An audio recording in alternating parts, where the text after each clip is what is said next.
Hacker hacker ஹேக்கராக இருக்க வாய்ப்பு இல்லை, ஆனால் இருக்க வாய்ப்பு இருக்கு. ஹேக்கராக இருந்தாலும் கிளிச்சு போடுவானுங்க. ஜிவிஎஸ் பில்லா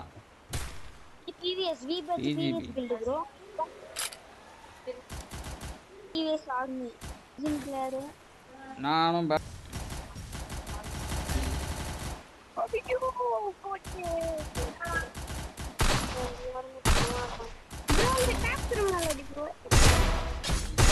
First doom. Help me. Triple takedown. பால்பாண்டியனா உண்மையான பிஎஸ் கில்டானா? என்னை கேட்டா எனக்கு நம்பர் தெரியும். எனக்கு கண்டென்ட் Double takedown. சரி இதுலயாவது போடலாம், அப்படி இதுலயாவது கிராண்ட் போடலாம்னு சொல்லிட்டு கன்ஸ்கின்